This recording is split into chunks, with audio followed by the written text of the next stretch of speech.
Gracias por continuar con nosotros y si acaba de sintonizar le damos la bienvenida a este programa Jalisco Futuro 2030. El tema que hoy estamos abordando es medio ambiente y territorio. Antes de ir a la pausa, maestra, adelante. Muchas gracias. Yo creo que el tema del asociacionismo intermunicipal, desde la perspectiva de los residuos es un ejemplo muy claro, pero podría asumirse desde cualquier otro servicio público. Nuestra legislación y la política pública fueron pensados para problemáticas y esquemas que conocíamos en el siglo XX o en el siglo XIX. El esquema de los IMARES en el asociacionismo nos habla de una manera diferente de enfrentar la necesidad de la prestación de un servicio público a través de la vinculación entre municipios para satisfacer una necesidad común en una determinada región. Eso no lo dice la Constitución, pero no lo prohíbe. Eso no lo decía tampoco la Constitución jalisciense, pero no lo prohíbe, ¿sí? Entonces, sin duda, no hablo que todo tendría que hacerse por asociacionismo intermunicipal, pero me parece un ejemplo clarísimo de que, en efecto, para la política pública tenemos que pensar fuera de la caja. El servicio público o los servicios públicos, porque pues claro que son residuos, claro que es agua, claro que parques y jardines, pues parques y jardines no son parques y jardines, son áreas verdes, es verlo de otra manera. Tienen que evolucionar a las necesidades contundentes del siglo XXI, apremiantes del siglo XXI, que no son ya las del siglo XX, ni mucho menos las del siglo XIX.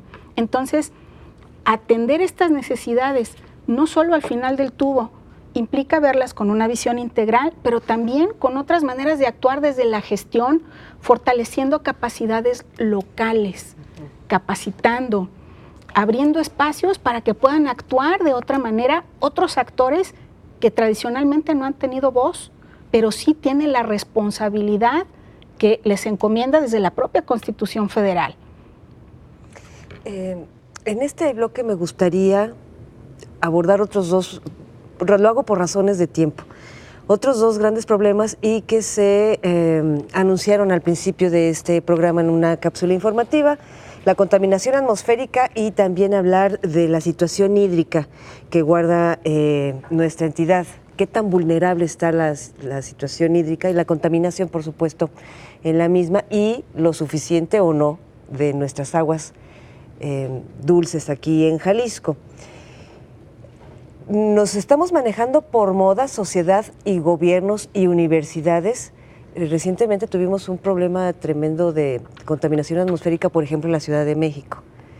Y luego tenemos también nuestros problemas en Guadalajara y los asumimos así y nos olvidamos de los demás. O pareciera que nos olvidamos. ¿Es así, maestro, o no? No, yo creo que, o sea, es como toda la problemática ambiental. O sea, no son problemas sencillos, son problemas muy complejos que son multifactoriales y no nada más obedecen a una sola, a un solo factor que está generando la dificultad, ¿no? Si nos centramos en el tema de la calidad del aire, pues principalmente lo visualizamos en el área metropolitana de Guadalajara, pero si te vas a vivir como nosotros vivimos algunos años en El Grullo, Autlán, y vives la zafra en ese valle, donde se queman 15,000 hectáreas de caña de azúcar cada año, la calidad del aire es tan mala como la que puedes tener en el área metropolitana o Casimiro Castillo. O sea, obviamente el área metropolitana o la Ciudad de México son lo que marcan fundamentalmente el problema, porque ahí es donde vive la mayor parte de la población y donde se tienen los mayores impactos. Y dentro del caso del área metropolitana de Guadalajara también tienes factores muy diferentes que tienes que atender de una manera transversal. Uno de los factores principales son la alta motorización de la movilidad en el área metropolitana de Guadalajara, que esta se resuelve con un problema también no sencillo ni de corto plazo, que es la mejora del transporte público, el desincentivo del automóvil, el uso de alternativas de movilidad no motorizada. Pero también hay que trabajar con el control de la contaminación de las fuentes fijas, ¿no? Básicamente industrias, pero también tienes fuentes fijas que tienen implicaciones sociales importantes como la fabricación de ladrillo, que tienen un impacto importante, o la falta de espacios verdes que te ayuden a contener o a mitigar un poco el impacto de la contaminación. Entonces tienes que abordar, para tener resultados adecuados en esto, pues los principales factores que te está generando la peor condición. Siempre hay contaminación cuando hay una concentración de población como esta y con actividades como las que tenemos y normas nacionales como las que tenemos. Entonces, ¿cómo haces para mitigar el punto y evitar que llegues a esos picos de contaminación a lo largo del año que te ponen en riesgo de salud a la población? Y esas son, pues, a donde se tiene que ir atacando el problema. Y aquí, nuevamente, hay corresponsabilidades ciudadanas. El tema de la contaminación ligado a los automóviles, pues es un problema de que si no le damos mantenimiento al auto, si no lo afinamos, pues además de que ya hay una motorización muy grande, pues se agudiza el problema de contaminación por esto, ¿no? No, pues es que es como... Sí, es un asunto de corresponsabilidad. Maestro Santana está como muy observador, está como analizándonos a cada uno. ¿Qué hay que hacer en estos puntos, maestro? No, sigo con las complejidades más, pero tomo el caso de la contaminación del aire ahora con los incendios que hemos vivido en el bosque de la primavera. El bosque, la primavera es un bosque que necesita quemarse.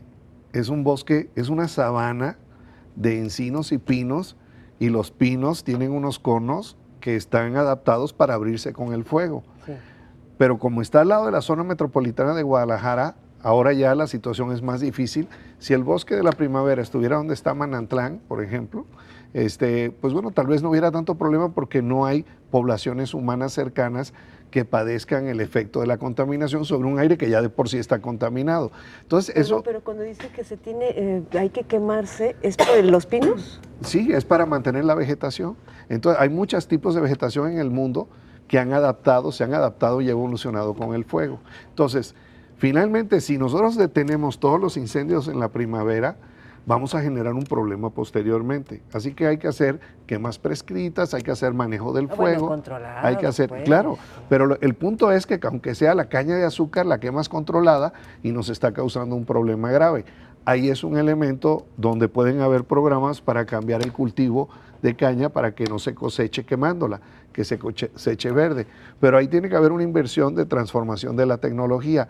Y así hay varias cosas que, bueno, como decía aquí la doctora Carla, pues creamos una tecnología y creamos un uso del suelo y en realidad apenas aprendemos a ver cuáles son las repercusiones, como pasó con el hueco de ozono y el aire acondicionado, y que yo creo que aquí no quieren usar tampoco, o sea, no quieren contaminar y por eso no hay aire acondicionado, pero pero el punto es que de pronto tenemos que irnos adaptando en una carrera en la cual no siempre tenemos todas las aunque tengamos la mejor voluntad, no tenemos siempre las mejores respuestas y el compromiso conjunto. Yo sugiero que antes de dejar de comer aguacate, deje de comer carne, pero ahí afectamos al gigante agropecuario que es Jalisco. Siempre. Entonces, ¿cómo hacemos eso? Sí. O sea, siempre. Hay que hacer sacrificios, maestro. Alguien se tiene que sacrificar, mi doctora. Gracias. Sin embargo, yo creo que más allá de un sacrificio, que claro que unos van a ganar más y otros van a perder algo, siempre. Se trata de intentar generar un equilibrio a través de la normativa y de la política pública. En mi opinión, la cuestión de la contaminación atmosférica no es un problema en sí mismo. No es que no sea problemático, pero no es un problema en sí mismo. Es un efecto de muchas otras malas políticas o ausentes políticas que omiten observar el efecto colateral de lo que generan. Entonces, hablamos de movilidad, de control de fuentes fijas, que es el único que de manera directa competiría a la autoridad ecológica, ¿verdad? Espacios verdes, que es una cuestión urbanística, dentro de las ciudades al menos, residuos sólidos urbanos, ¿verdad?, que generan una gran cantidad de emisiones. En realidad, la contaminación atmosférica es una cuestión de salud pública independientemente de que sea una cuestión ecológica, lo cual nos indica que tendría que tener una visión de gestión y capacidad de gestión no solamente desde la autoridad ambiental o ecológica, sino de todas las que tengan que ver en la contribución integral de esta problemática, como incipientemente ya está ocurriendo. Pero, en mi opinión, cualquier política pública en la actualidad, la transversalidad tendría que traducirse en esa ponderación del impacto ambiental, del efecto ecológico que va a tener la política económica, agropecuaria, llámese la que sea, porque en efecto la prioridad es el ambiente y no porque sea romántico. Estamos viviendo en condiciones que no son adecuadas para vivir. Bueno, y tenemos la cantidad de enfermos y de personas que han fallecido por contaminación de todos los niveles, atmosférica, de contaminación de nuestras aguas y un largo etcétera. Me están solicitando una pausa desde hace unos minutitos. Ahora el doctor Valdivia es el que nos está analizando, pero regresamos en 2 minutos con más información.